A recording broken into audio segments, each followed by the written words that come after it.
హల్లెలూయా. దేవుని అతి పరిశుద్ధమైన నామమునకు మహిమ కలుగును గాక. ప్రియ దేవుని బిడ్డలారా, మీ అందరిని బట్టి నేను దేవుని స్తుతిస్తున్నాను. అలాగే మనకు అనుగ్రహించిన ఈ మంచి సమయాన్ని బట్టి ప్రభువునకు మహిమ ఘనత ప్రభావములు కలుగును గాక. హల్లెలూయా. ప్రియ దేవుని బిడ్డలారా,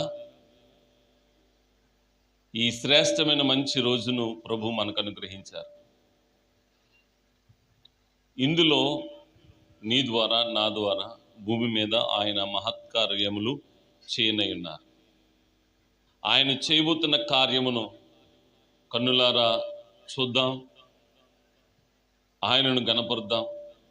అందుకొరకు మనము ఈ ఉదయాన్ని సిద్ధపడదాం. దేవాది దేవుని కృప మనందరికీ తోడుగా ఉండునుగాక. ఆమేన్. హల్లెలూయా. నజరేయుడా నా యేసయ్యా, ఎన్ని యుగాలకైనా ఆరాధ్య దైవము నీవేనని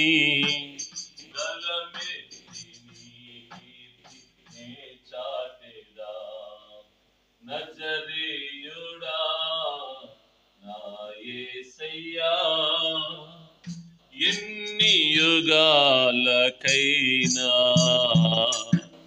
ఆరాధ్య దైవము నీవేనని గలమెత్తి నీ కీర్తినే చాటెదా.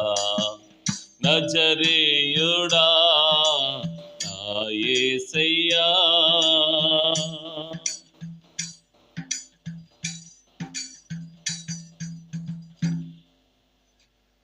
ఎన్ని యుగాలకైనా ఆయన మాత్రమే పూజ్యుడు, ఆయన మాత్రమే స్తుతి నొందదగినవాడు. ఎందుకనంటే ఆయన ఒక మనిషి చేత నిర్మించబడినవాడు కాదు, ఒక మనిషి చేత స్థాపించబడినవాడు కాదు. ఆయనే మనిషిని స్థాపించాడు కనుక ఆయనకే మహిమ కలుగునుగాక. ప్రియ దేవుని బిడ్డలారా, ఈ యొక్క ఉదయకాల సమయంలో మరొకసారి యేసుక్రీస్తులో మీ అందరికీ శుభాలు తెలియచేస్తూ ఈ దినము ధ్యానాంశము వాక్యము మనము విందాం.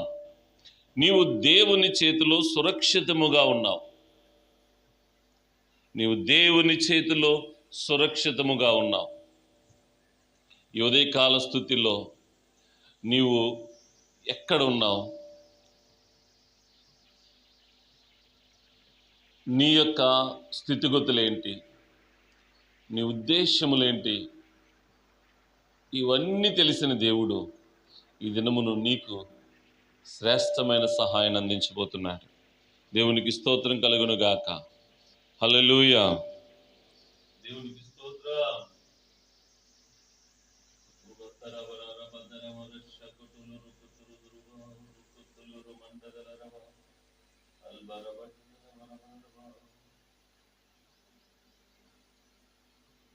మనము యోబు గ్రంథం నుంచి ఈ దినము ధ్యానాంశము తీసుకోబోతున్నాం.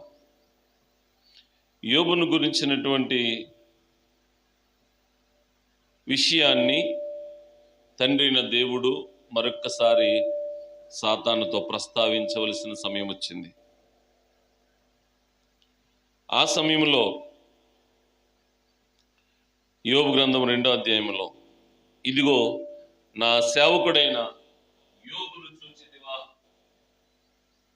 నా సేవకుడైన యోబును చూచితివా, అతడు యథార్థవర్తనుడు, నీతిని అనుసరించి నడుచువాడు అని మరొక్క మారు దేవుడే అపవాదితో మాట్లాడుతున్నాడు, సాతానుతో మాట్లాడుతున్నాడు. అప్పుడు అపవాది అంటున్న మాట ఏంటి తెలుసా?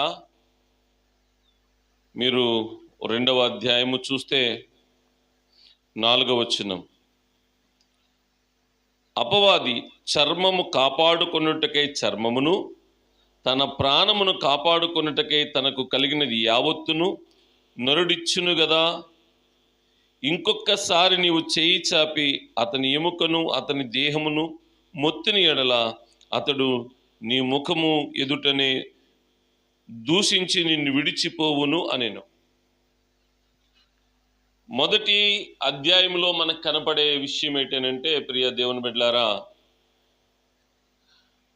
దేవుడు యోబుకున్న సమస్త ఆస్తిని, ఇదిగో అతనికి కలిగినది యావత్తు నీ వశమునున్నది అన్నాడు. కాబట్టి ఆయనకు కలిగిన యావత్తు మీద సాతాను అధికారం చెలాయించి అతని ప్రాణాన్ని మాత్రం ముట్టుకోవడానికి అవకాశం ఇవ్వనప్పుడు అతని ప్రాణాన్ని ముట్టుకోలేదు. ఇప్పుడు ఆస్తి అంతా పోయింది, సమస్త విధమైన సుఖ సంతోషాలన్నీ పోయినాయి. అయితే ఇక ఆయన ప్రాణం మాత్రము హ్యాపీగా ఉంది. ఆస్తి అంతా పోయిన తర్వాత యెహోవా ఇచ్చెను, యెహోవా తీసుకునేను అనేసాడు. ఒకవేళ ఈ కాలంలో మనము ఏదైనా నష్టాన్ని కష్టాన్ని చూస్తున్నప్పుడు ఆ మాట వాడుతున్నామో లేదా ఎవరికి వారే పరీక్ష చేసుకోండి. నేను ఎవరిని హెచ్చరించడానికో దూషించడానికో కాదు, దేవుని వాక్య వెలుగులో, దేవుని యొక్క వాక్య వెలుగులో ప్రతి ఒక్కరము సరిదిద్దుకోవడానికి మాత్రమే అవకాశాన్ని పరిశుద్ధాత్మ దేవుడు మనకిస్తున్నాడు కనుక అది మాత్రమే మీతో మాట్లాడుతున్నాను. ప్రియ దేవుని బిడ్డలారా, ఆస్తి అంతా పోయింది, కానీ ఆయన ప్రాణము సుఖంగా ఉంది. తన బిడ్డలందరూ పోయారు, ఆయన ప్రాణం సుఖంగా ఉంది. సుఖం అంటే దుఃఖం లేదని కాదు, అతని ప్రాణము క్షేమంగా ఉంది, లేదా అతను క్షేమముగా ఉన్నాడు. ఇప్పుడు ఏమంటున్నాడంటే, అపవాది వచ్చి నువ్వు అన్నీ చేసేసిన అతను నిలకడగా ఉంటానికి కారణం ఏంటి తెలుసా? అతని శరీరమును అతని ఎముకలను ఇంకా బలంగానే ఉన్నాయి.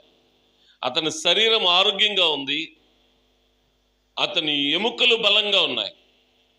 ఒకవేళ కన్నీరు వస్తే రావచ్చు, దుఃఖం వస్తే రావచ్చు, వేదన వస్తే రావచ్చేమో కానీ ఆయన ఆరోగ్యానికి ఏ విధమైన కొదువలేదు అని మరొక్క మారు దేవునికి గుర్తు చేశాడు సాతాను.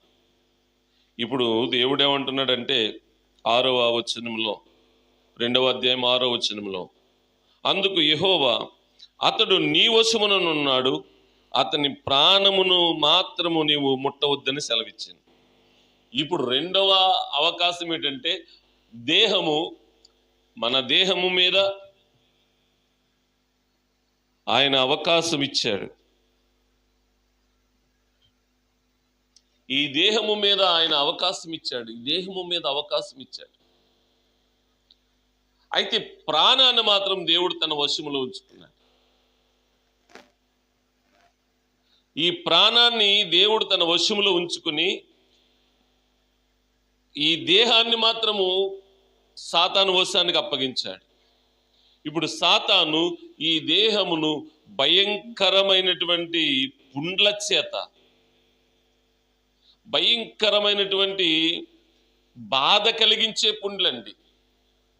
ఒకవేళ పుండ్లు గురించి అంత ఇప్పుడున్న వారికి గ్రహించలేకపోవచ్చు, కానీ మనసులో పడిన గాయం అని చెప్తాము. కానీ మనసులో పడిన గాయానికి ఒక కన్నీటి బొట్టుతో ఉపశమనం కలుగుతుంది, లేదా ఎవరితోనైనా మాట్లాడితే ఆ వేదన ఉపశమనం కలుగుతుంది. కానీ శరీర బాధ ఎవరితో చెప్పుకున్న పోయేది కాదు, తనకు తానే భరించాల్సిన పరిస్థితి. ఒక్కొక్క చోట పుండు వేస్తూ ఉంటే అది గుప్పు గుప్పు గుప్పు అని పొడుస్తూ ఉంటే ప్రాణం పోకుండా ఆ వేదన పడుతున్నటువంటి పరిస్థితి, అరికాలు మొదలుకొని నడినెత్తి వరకునట. అలాంటి పరిస్థితిలో అనేకమైన అంత దుఃఖము అతని మీద పడింది. సాతాను అంత దుఃఖాన్ని పెట్టాడు.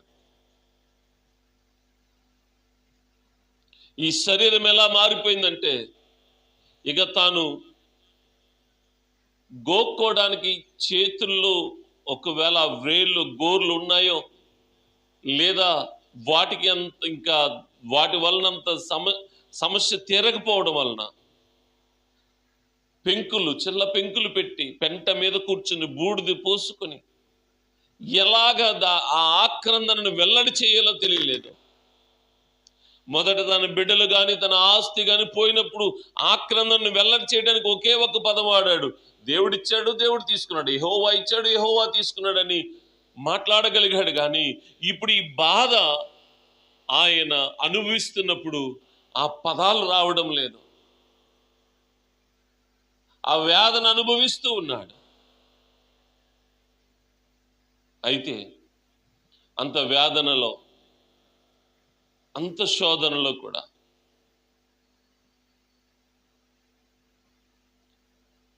ఆయన ప్రాణము మాత్రము కాపాడబడతా ఉంది. హల్లెలూయా. ఆయన ప్రాణము మాత్రము దేవుడు తన వశమునుంచుకున్నాడు. ప్రియ దేవుని బిడ్డ, వస్త్రము కంటే దేహము కంటే ప్రాణమును విలువైనవి. బైబిల్ చెప్తున్న మాట మనందరికీ తెలిసిన మాట. ఒకవేళ వస్త్రము ఎంత విలువైనది వేసుకోవాలన్నా అతనికి దేహం ఉండాలి. అతను ఎంత ఆరోగ్యదాయకమైన దేహం ఉన్నప్పటికీ కూడా అతని ప్రాణము నిలిచి ఉండాలి. సకల జనుల ప్రాణము, సకల సృష్టి యొక్క ప్రాణము నేను ప్రకటించే నా దేవుడైన యేసుక్రీస్తు వశమున్నది. అయ్యో, యేసుక్రీస్తు వశం అనేశారు అని ఆలోచన చేయకండి. ఈ చిన్ని సమయాల్లో యేసుక్రీస్తు యెహోవా దేవుడు, సృష్టికర్త, పరిశుద్ధాత్మ దేవుడని వివరించడానికి మరొక సమయాన్ని కేటాయించుకుందాం. ప్రియ దేవుని బిడ్డలారా, నా దేవుడైన యేసుక్రీస్తు వశములో ఉన్నాయి. ఆది యందు ఆయన వాక్యమై ఉండెను. ఆ వాక్యము శరీరధారిగా ఈ లోకమునకు వచ్చెను. ఆయన పేరే యేసుక్రీస్తు. ఆ వాక్యము ద్వారా, ఆ స్వరము ద్వారా, ఆ శక్తి ద్వారా మనుషులకు రక్షణ కలుగుతుంది. ఆ రక్షణ దేహ రక్షణ, ప్రాణ రక్షణ. దేహ రక్షణ సంరక్షణ కావాలన్న వాళ్ళకి దేహ రక్షణ జరుగుతూ ఉంది, అది స్వస్థత. కానీ ప్రాణ రక్షణ చాలా విలువైనది. మన ప్రాణమును ప్రియ దేవుని బిడ్డలారా దేవుడు తన ఆధీనమందుంచుకున్నాడు. దేవుడు తన ఆధీనమందుంచుకున్నాడు. హల్లెలూయా. దేవుడు తన ఆధీనమందుంచుకున్నాడు. సాతాను చేతిలో ఆయన శరీరం అంతా ఉంచాడేమో కానీ ప్రాణమును మాత్రము ఆయన తన వశములో ఉంచుకున్నాడు.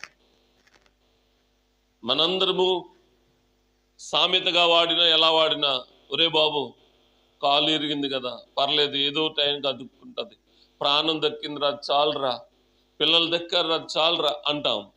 పిల్లలు దక్కారా ప్రాణం దక్కిందంటే, ప్రాణం దక్కితే పిల్లలు దొక్కుతారు, పిల్లలు దక్కితే ప్రాణం దొక్కుతుంది. దేవునికి స్తోత్రం కలుగును గాక. హల్లెలూయా.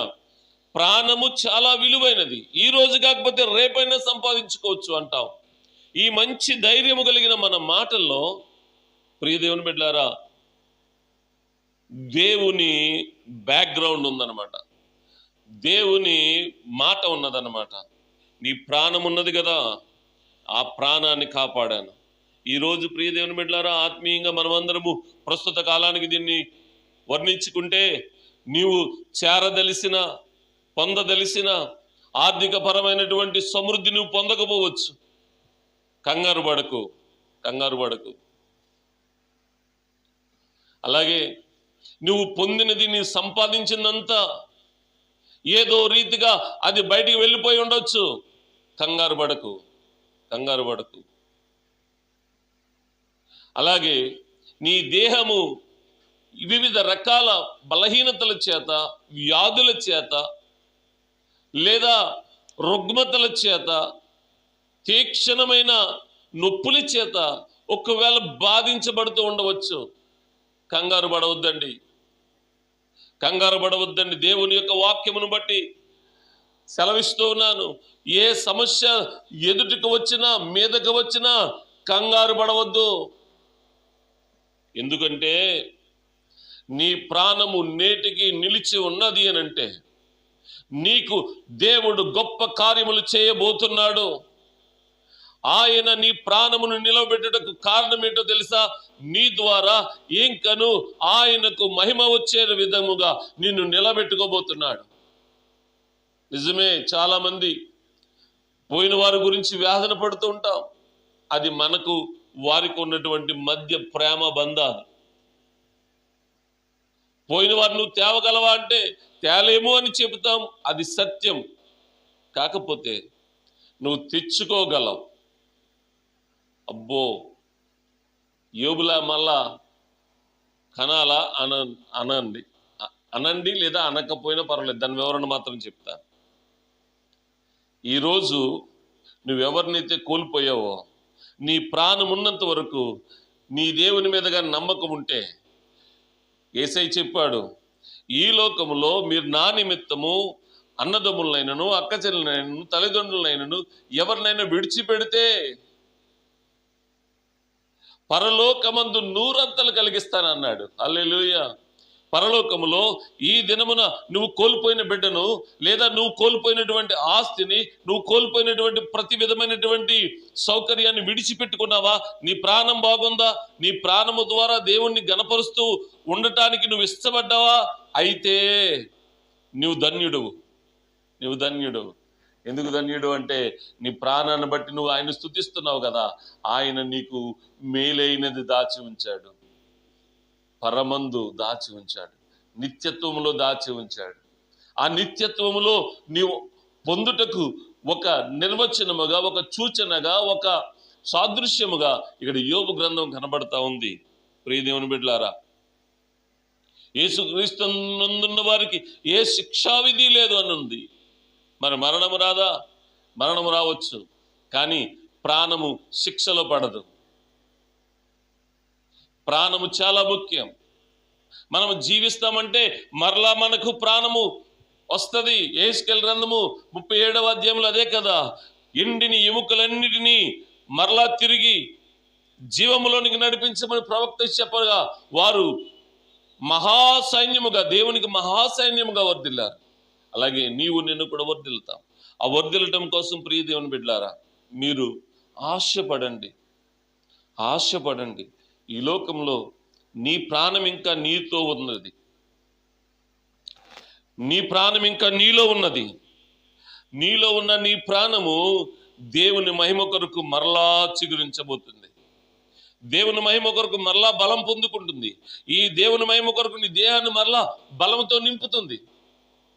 కాబట్టి ప్రియ దేవుని బిడ్డ, ఈరోజు గమనించు. మొదట ఆస్తి పోయినా కంగారు పడలేదు, శరీరం మీదకి శ్రమ వచ్చినా కంగారు పడలేదు. ఎందుకంటే ఆయన ప్రాణం ఇంకా ఆయనలో ఉంది.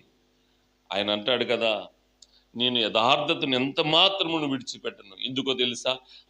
ఆయన నాసికారంధ్రముల్లో ఊపిరి ఇంకా నాలో ఉన్నది అంటున్నాడు. ఊపిరి ఉన్నదండి. హల్లెలూయా.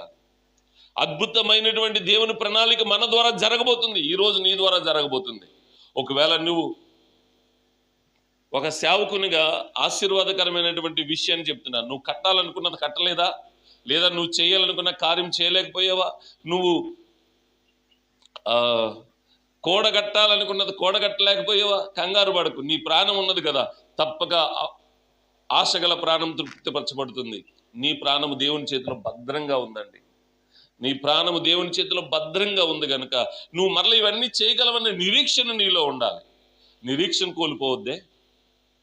కోల్పోవద్దండి ప్రియ దేవుని బిడ్డలారా, నిరీక్షణ కోల్పోవద్దండి. ఈ నిరీక్షణ కోల్పోతేనండి చేయదలసింది ఏది చేయలేమండి. యోబు నిరీక్షణ కోల్పోలేదండి. దేవుని ఊపిరి నా నాసికా రంధ్రములో ఉండుట చేత నేను యథార్థతను ఏమాత్రము విడిచిపెట్టను అంటున్నాడు.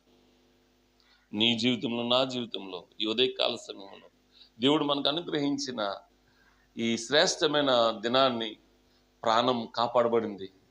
ఒకవేళ నీ వారిది ఎవరిదైనా ప్రాణం పోతుంది అని వార్తలు వచ్చిందేమో, కంగారు పడకు.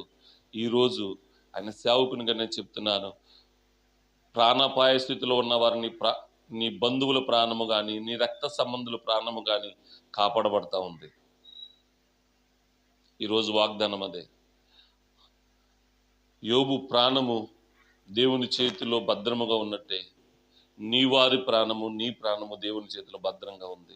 ధైర్యంగా ఉండు. ఇది దేవుని చేతిలో దాచబడిన ప్రాణం. పరిశుద్ధాత్మ దేవుడు ఈ దినము నీతో మాట్లాడాడు. వ్యాధంలో ఉన్నవారా, ప్రాణాపాయ స్థితిలో ఉన్నారా, ఈరోజు మీరు కాపాడబడుతున్నారు. మీరు కాపాడబడి ఈ దినము దేవుని మహిమపరుస్తున్నారు. ఒకవేళ ఆ సంతోషకరమైన వార్త నాతో కలిసి పంచుకోవాలనుకుంటే నా ఫోన్ నెంబర్ మీ ఎదుట ఉంది. మీరు తీసి నాతో కలిసి దేవుని స్తుతించండి. మీరు తప్పకుండా తప్పించబడుతున్నారు. ప్రాణాపాయ స్థితిలో బెడ్ మీద ఉన్నవారు ఈ దినమును తిరిగి జీవంతో లేస్తున్నారు. చేయలేము అనుకున్న ప్రతి కార్యము చేయడానికి దేవుడు నీకు ఈరోజు శక్తిని అనుగ్రహిస్తున్నారు.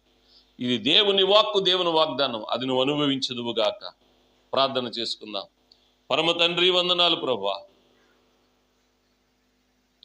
అబ్బా, సమస్తము కోల్పోయినా నిన్ను స్తుతించాడు, యథార్థతను విడిచిపెట్టలేదు. ఇప్పుడు ప్రాణానికి నిలయమైన దేహమును మొత్తితే అతను విసుగు చెంది నీకు దూరం అయిపోతాడు అనుకున్నాడు. కానీ ప్రాణాన్ని కాపాడావు, దేహాన్ని అప్పగించావు. ఈ ప్రాణముతో దేవుని స్తుతించడము నేర్చుకున్నాడు యోబు. ప్రభువా, నిన్ను స్తుతించిన యోబు వలె ఈరోజు ప్రతి ఒక్కరూ ఉండున్నట్లు సహాయం చేయండి. ముఖ్యంగా ఈ దినము ప్రాణము నీ చేతిలో భద్రపరచబడిందని వాగ్దానము చెప్పున ఎవరైతే ప్రభా కష్టములో ఉన్నారో, మరణపాయములో ఉన్నారో, లేదా మరణ శయ్య మీద ఉన్నారో, హాస్పిటల్లో ఉన్నారో, తండ్రి, వారి యొక్క బిడ్డల నిమిత్తము, వారి యొక్క రక్త సంబంధుల నిమిత్తము నీవిచ్చిన వాగ్దానము చెప్పున వారి ప్రాణము ఈ దినము కాపాడబడునుగాక. తిరిగి వారు నీకు సాక్షులుగా ఉందురుగాక. ఈ మాటను స్థిరపరచండి దేవా. ఈ మాటను గ్రహించడానికి అందరికీ వారి హృదయాన్ని తెరవండి ప్రభువా. సహాయం చేయండి. అనేకులకు ఈ వార్త వెళ్ళాలి ప్రభువా. సహాయం చేయండి. ఈ దినమున ఏ ఏ పనుల్లో, ఏ ఏ ప్రయాణాల్లో, ఏ నైనా ఉద్యోగాలకు వెళ్తున్నారో వారందరికీ కావలసిన క్షేమాన్ని దయచేయండి. వ్యవసాయ పనులకు వెళ్తున్న వారికి క్షేమాన్ని దయచేయండి తండ్రి. నాయన చేతి పనులకు వెళ్తున్న వారికి క్షేమాన్ని దయచేయండి. వ్యాపారాలకు వెళ్తున్న వారికి క్షేమాన్ని దయచేయండి. ప్రతి విషయంలోనూ నీ కృపను అనుగ్రహించి మహిమ పొందమని నజరేయుడైన యేసు నామమును బట్టి వేడుకుంటున్నాను తండ్రి. ఆమేన్. నీ ప్రాణం దేవుని చేతిలో భద్రంగా ఉంది. దేవుని స్తుతించు, దేవుని గణపరచు. ఒకవేళ మీరు ఈ వాక్యం వింటున్నప్పుడు ఈ వాగ్దానము స్థిరపరచబడుట మీరు గమనించినట్లయితే నాతో కలిసి దేవుణ్ణి స్తుతించండి. ఈ అల్పుడైన దాసునితో మాట్లాడండి. ఫోన్ నెంబర్స్ మీ ఎదుట ఉన్నాయి, అవి తీసుకోండి. అలాగే ఈ కార్యక్రమాన్ని, ఈ యొక్క ఉదయకాల స్తుతిని సబ్స్క్రైబ్ చేయండి, లైక్ చేయండి. మీ స్నేహితులకు కూడా ధైర్యం అనుగ్రహించబడినట్లు ఈ వాగ్దాన వాక్యాన్ని అందరికీ పంచండి. దేవాది దేవుని కృప మీకు తోడుగా ఉండును గాక. God bless you all. God bless you all.